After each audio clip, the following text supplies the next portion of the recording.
In this episode, Del and Val speak to Stafan, who will be presenting at Project Controls Expo Virtual this September about the new digital edge with Cleopatra Enterprise, applying tomorrow's project controls today. For more information, visit projectcontrolsexpo.com to grab a ticket to the expo. And for more in-depth podcasts, visit projectchatterpodcast.com. Now, on with the pod. Hello, Mr. Stefan Bakker, and welcome to the Project Speakers podcast. How are you doing? Hello, thanks. I'm good. How are you, Dale? Thanks for having me. I'm not too bad.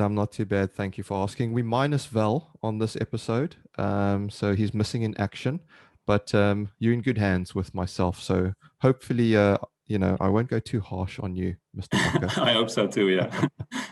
So we're going to give the listeners a bit of a taster to what to expect at when you're presenting at the expo. And you are from Cleopatra. We won't go through your full bio, but you're going to be talking about the new digital edge with Cleopatra Enterprise software. Without giving too much away, why does Cleopatra have this digital edge? Yeah, that's a good question. Yeah, it's a catchy title, right? So exactly. Yeah, I think everyone knows that we're living in exciting times, obviously, where this digitalization is a big part of our lives everywhere we look. And that's also the case, of course, in the project controls space that we're all active in. So yeah, of course, with our solutions and Cleopatra in particular, which is our software tool, we try to provide a digital platform where people can perform project controls and manage their projects in a good way. And that's something that a lot of organizations nowadays are looking for. Of course, how can we make that digital transition into the coming years where that will become more and more important. So that's something I'm really looking forward to talk about during my presentation. Awesome. And just if we build it up a little bit, is it going to be pure product on display and you're going to walk people through it, or are there other dimensions to your presentation? Right. Well, for sure, I'm planning to give people a little bit of an understanding, of course, what the tool can do in practice and in reality. But I plan on also talking a little bit more about the developments that we see within the industry, within the different disciplines, let's say, different types of industries where project controls is practiced, and share also our vision on that industry and project controls as a whole. And how digitalization and Cleopatra fit into that. Because I think there's a lot to say about that. Also looking into the future a little bit, where things are going, to really make sure that also people and companies are ready to be ready, let's say, for those coming years and those developments. I think that's very exciting to talk about and discuss with people. And are they ready, or is that something you don't want to give away just yet? Well, I think some organizations definitely are heading in the right direction. There's still a lot, I think, that still have some steps to take. But that's why we are here, right? So we can help companies and people to make that step. And I think it's not too late yet. I think we're still in the middle of that process of becoming more and more digitalized. I think, a very good example also of that is that I think more and more organizations are starting to understand the power and the capabilities of data that can be collected within companies, especially middle to large companies. They sit on a lot of data basically, but just don't know how to use that to their advantage. And I think that's going to open up a wide range of possibilities that people and organizations are going to explore over the coming periods.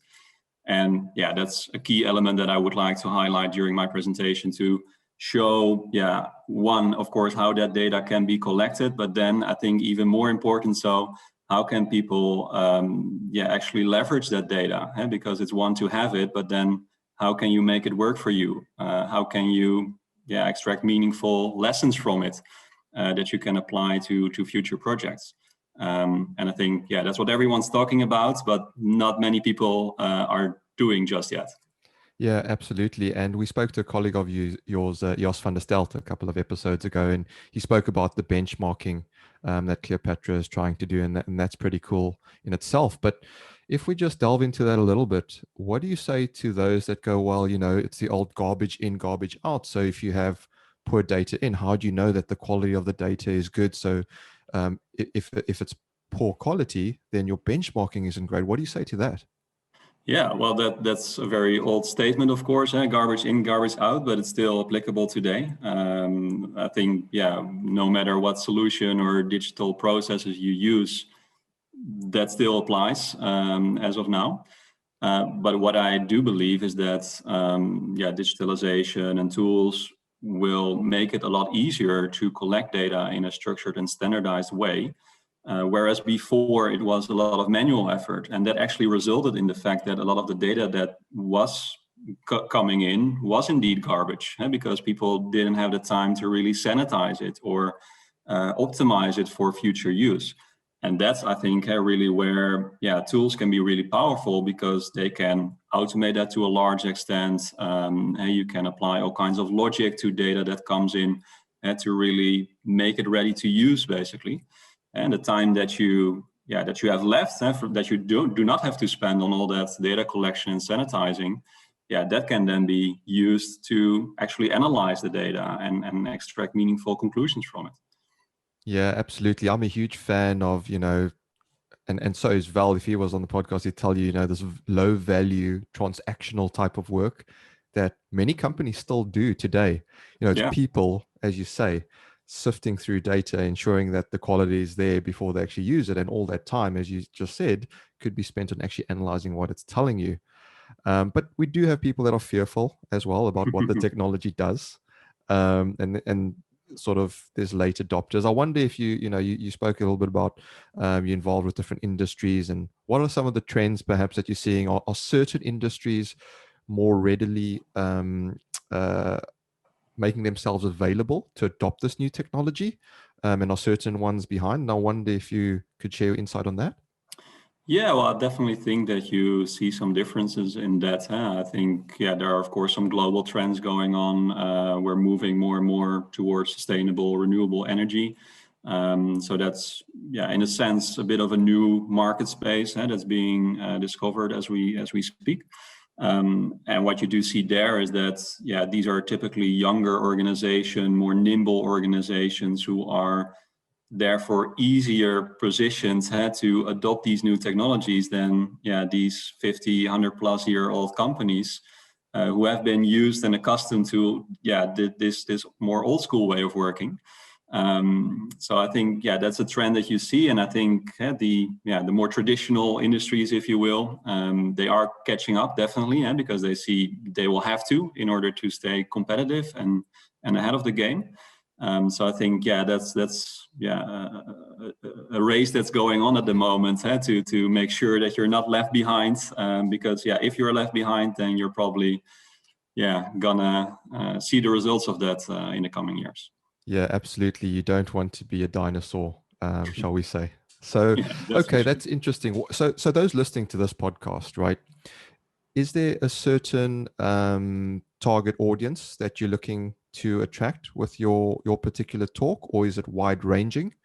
And then, as we just said, you've got the younger sort of early adopters that might come along and go, yeah, we absolutely want to have a listen to what Stafan's going to say. But then, as you say, perhaps the older guard, the traditionalists that might go, I don't know if it's for me. What do you say to those that you might want to convince to say, come along and check out what we're doing? Yeah, definitely. Well, I think I'm aiming my presentation not at a particular, let's say, industry or audience. I think there will be something to learn for everyone in that sense. Because like I said, I think no matter what industry you're in or what kind of organization, if you're an owner company or more an EPC or contractor on the contractor side, I think managing your projects and doing project controls in a good way, is important no matter where you are in that sense. And like I said before, I think there are still a lot of organizations, companies that are in the middle of this process of making a digital transition. Some still have to start it.